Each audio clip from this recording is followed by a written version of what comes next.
دلوں سے نگار السلام علیکم ورحمۃ اللہ وبرکاتہ۔ قائم رکھو طرفی نہار، دن کے دونوں کناروں، وزلفا من اللیل، اور رات کے کچھ حصوں میں، ان الحسنات یذہبن السیئات، کہ بے شک نیکیاں برائیوں کو مٹا دیا کرتی ہیں۔ اور آگے اللہ فرماتا ہے ذالک کا ذکر للصالحین، یہ نصیحت ہے نصیحت ماننے والوں کے لیے۔ یہ آیت کریمہ ہے جس کو میں نے آج کے لیے عنوان سفر بنایا ہے۔ پروردگار عالم کا ارشاد ہے کہ دن کے دونوں طرفوں میں نماز قائم رکھو اور رات کے کچھ حصوں میں۔ اب اس کے فوائد آگے اللہ رب العزت ارشاد فرماتا ہے کہ ان الحسنات یذہبن السیئات، کہ بے شک نیکیاں جو ہیں وہ برائیوں کو مٹا دیا کرتی ہیں۔ نماز کا تو فائدہ ہی فائدہ ہے، اور اللہ رب العزت قرآن مقدس میں یہ بھی ارشاد فرما رہا ہے کہ نیکی یہ برائی کو مٹاتی ہے۔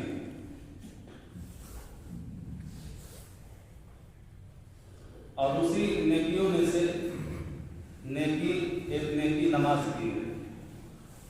اور صراحت کے ساتھ نماز کے بارے میں اللہ رب العزت نے ارشاد فرما دیا کہ تم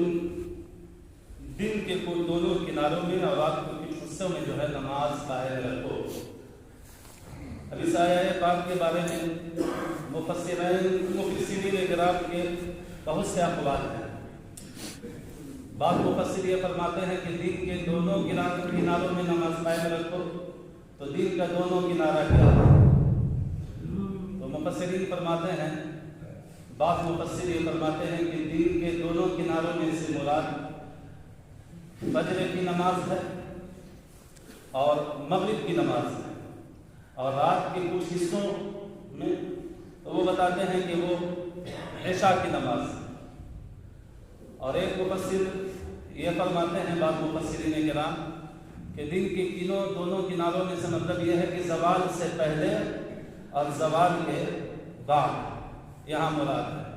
اب زوال سے پہلے مطلب یہ ہو گیا کہ فجر کی نماز، اور زوال کے بعد جو ہے وہ ہو گئی ظہر، عصر اور یہ مغرب کی، یہ نمازیں زوال کے بعد ہیں۔ اور رات کے کچھ حصوں سے مراد وہ عشاء کی نماز ہوگی۔ اس طریقے سے کئی اقوال ہیں۔ مطلب یہ ہے کہ مفسرین کرام فرماتے ہیں کہ یہاں پانچوں نمازوں کا ذکر ہے، اور اس نماز کے تعلق سے اللہ رب العزت نے آگے ارشاد فرمایا کہ بے شک نیکی جو ہے وہ برائی کو مٹا دیتی ہے۔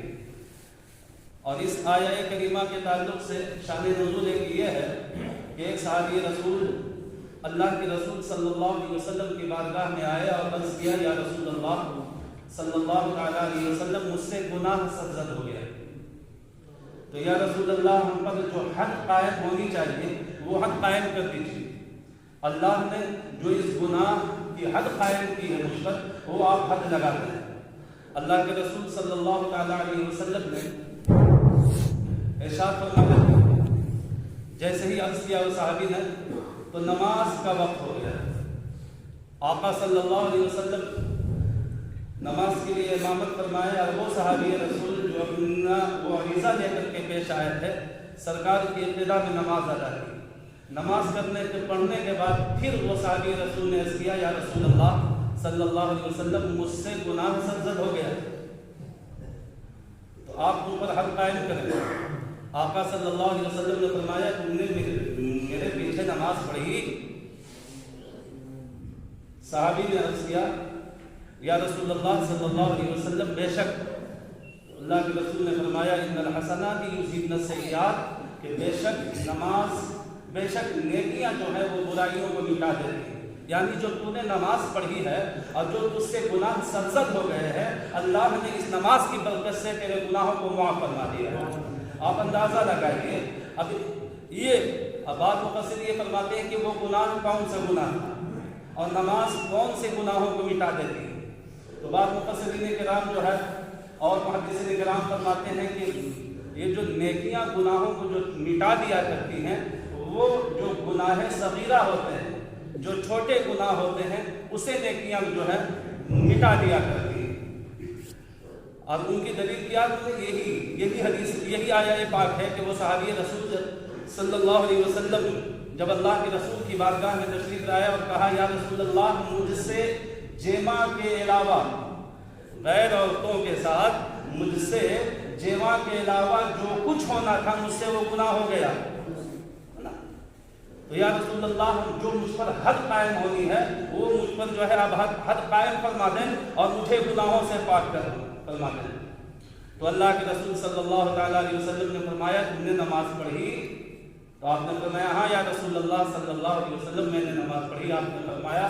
کہ نیکیاں وہ گناہوں کو مٹا دیا کرتی ہیں، سمجھ پائے؟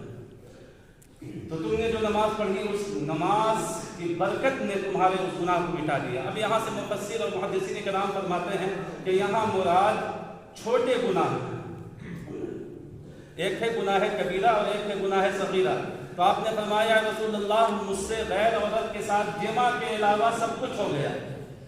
اور وہ مجھ پر جو حد قائم ہونی چاہیے آپ قائم فرما دیجیے۔ تو اللہ کے رسول صلی اللہ علیہ وسلم نے فرمایا کہ نیکیاں جو ہے وہ گناہوں کو مٹا دیتی ہیں، تم نے نماز پڑھی ہے وہ نماز تمہارے ان گناہوں کو مٹا۔ تو اب محدثین کرام فرماتے ہیں چونکہ جمع کے علاوہ کا لفظ انہوں نے جو ہے یہ عرض کیا تھا کہ رسول اللہ جمع کے علاوہ، توبہ کے علاوہ مجھ سے اور سب گناہ جو ہونے تھے وہ ہو گئے۔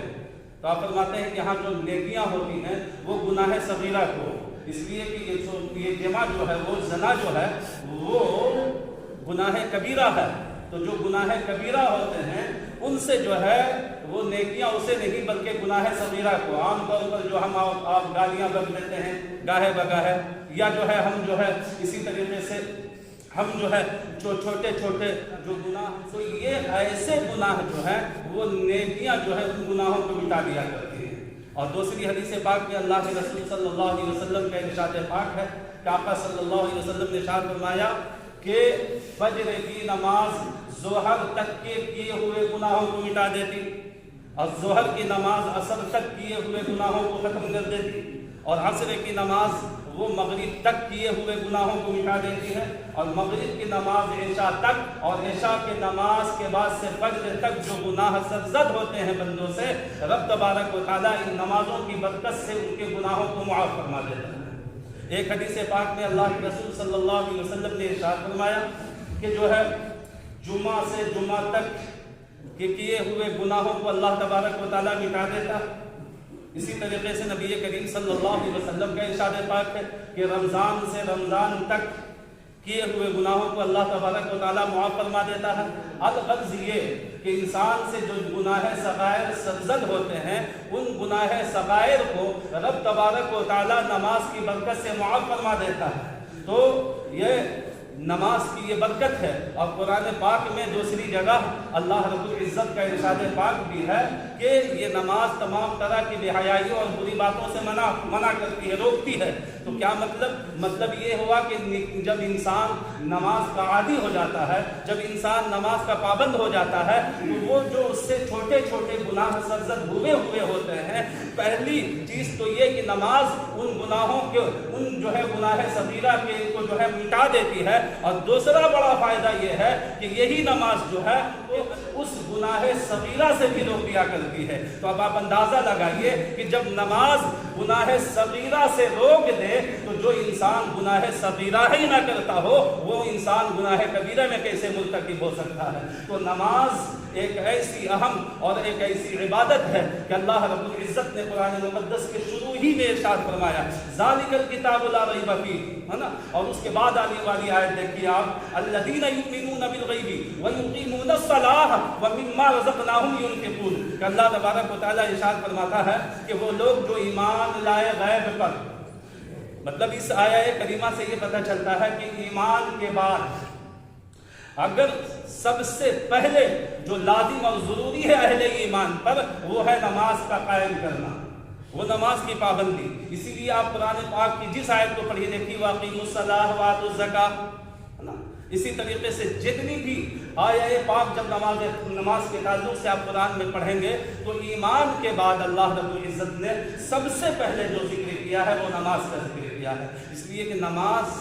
جو ہے وہ ایمان کے بعد انسان پر سب سے پہلے لازم ہوتا ہے، اور اس کے بعد پھر اللہ تبارک و تعالیٰ نے زکوٰۃ اور دیگر جو ہے احکامات کا جو ہے ذکر فرمایا ہے۔ تو نماز ایک ایسی عبادت ہے جس کو اللہ تبارک و تعالیٰ نے اپنے بندوں پر جو لازم کیا ہے اپنے حبیب کے توفیل، یہ نماز ایک ایسی عبادت ہے جس میں ہر عبادت کی جھلک پائی جاتی ہے۔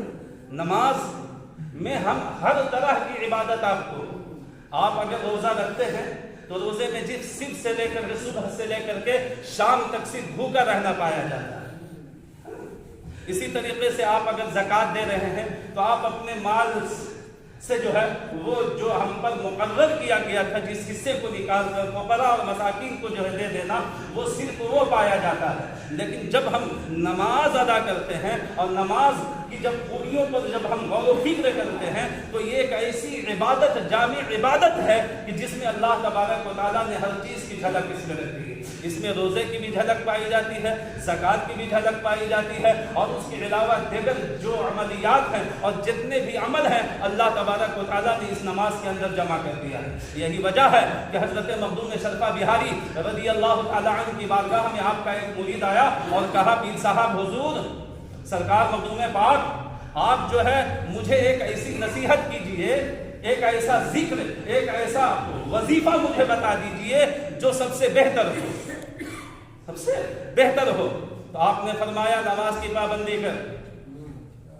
نماز کی پابندی کر۔ اس مرید نے کہا حضور نماز تو پڑھتا ہی ہوں، میں ایسا وظیفہ آپ سے طلب کر رہا ہوں جو وظیفہ تمام وظیفوں میں سب سے افضل ہو۔ آپ نے پھر فرمایا نماز کی پابندی کر، نماز کی پابندی کر۔ اس نے پھر یہ کہا کہ شاید سرکار میری بات کو توجہ سے نہ سن سکے ہو، پھر سے آپ نے اس شخص نے پوچھا کہ حضور میں وظیفے کی بات کر رہا ہوں، ایک ایسا عمل بات آپ سے کہہ رہا ہوں کہ وہ عمل ہم کریں جو تمام عمل سے بہتر ہو۔ تو حضرت مخدوم سرکار مخدوم بہاری فرماتے ہیں وہی تو کہہ رہا ہوں بیٹا کہ تم نماز کی پابندی کرو، نماز کی پابندی کرو۔ اب وہ شخص خاموش ہو گیا، اور اس کے بعد پھر جو ہے وہ جب خاموش ہو گیا تو سرکار مخدوم بہاری نے فرمایا کہ بیٹا تجھے سمجھ نہیں آئی، تو بار بار مجھ سے یہ پوچھ رہا ہے کہ کوئی ایسا وظیفہ آپ بتا دیں، کوئی ایسا عمل بتا دیں جو تمام عمل سے افضل ہو۔ تو بیٹا اگر ہم تجھے کوئی ایک نماز کے علاوہ اگر کوئی عمل بتا دیتے تو صرف وہ ایک ہی عمل ہوتا۔ اگر میں کہہ دیتا کہ تو سبحان اللہ پڑھا کرتا، اگر میں کہہ دیتا کہ تو الحمدللہ کا ذکر کر تو تو صرف الحمدللہ کہا کرتا، اور اگر میں کہہ دیتا کہ تو جو ہے سجدہ کیا کر تو اگر تو صرف سجدہ کرتا تو صرف سجدے کا عمل پایا جاتا۔ الغرض یہ کہ اگر کوئی اس کے علاوہ کوئی اور عمل میں تجھے بتا دیتا وہ وہی ایک عمل ہوتا، لیکن قربان جا نماز پڑھ کہ نماز ایک ایسی عبادت ہے جس میں اللہ تبارک و تعالیٰ نے تمام وظائف کو جمع فرما دیا ہے۔ یہ ایک ایسا وظیفہ ہے جب انسان نماز پر پابند ہو جاتا ہے تو اس میں اللہ تبارک و تعالیٰ کی تکبیر و تحمید بھی پائی جاتی ہے، اور اس میں اللہ تبارک و تعالیٰ کی تقدیس و تسبیح بھی پائی جاتی ہے۔ اور وہی ایک ایسا عمل اور ایسا وظیفہ ہے کہ جس میں جو وظیفہ تو تلاش کر وہ وظیفہ تجھے اس میں ملے گا۔ اگر تو قیام اگر چاہتا ہے تو نماز میں تجھے قیام بھی ملے گا، اگر تو رکوع کا وظیفہ چاہتا ہے تو تجھے رکوع بھی نمازی میں ملے گی، اگر تو سجدے کا وظیفہ چاہتا ہے تو اللہ تبارک و تعالیٰ نے سجدہ جیسے وظیفے اور عمل کو بھی اللہ نے نماز میں جو ہے جامع فرما دیا ہے۔ ارے حد تو یہ ہے کہ جو رسول کریم صلی اللہ علیہ وسلم کا ارشاد پاک ہے کہ جو مجھ پر کثرت سے درود پڑھا کرتا ہے کل بروز قیامت وہ مجھ سے زیادہ قریب ہوگا۔ تو نماز ایک ایسا وظیفہ ہے جس میں اللہ تبارک و تعالیٰ نے درود کو بھی رکھ دیا ہے اور سلام کو بھی رکھ دیا ہے۔ ایک ایسا وظیفہ ہے یہ نماز، ایک ایسا عمل ہے جس میں اللہ نے جو ہے تمام چیزوں کو جمع فرما دیا ہے۔ جب انسان نماز پڑھتا ہے تو وہ اللہ کی تعریف کرنے والا بھی ہوتا ہے، اللہ کی تحمید بیان کرنے والا بھی ہوتا ہے، وہ رکوع کرنے والا بھی ہوتا ہے، وہ سجدہ کرنے والا بھی ہوتا ہے، وہ قعدہ کرنے والا بھی ہوتا ہے، اور وہ نبی پر درود و سلام پڑھنے والا بھی ہوا کرتا ہے۔ تو نماز ایک ایسا جامع، ایک ایسی جامع عبادت ہے جس میں اللہ تبارک و تعالیٰ نے تمام طرح کی عبادتوں کو اس میں جمع فرما دیا۔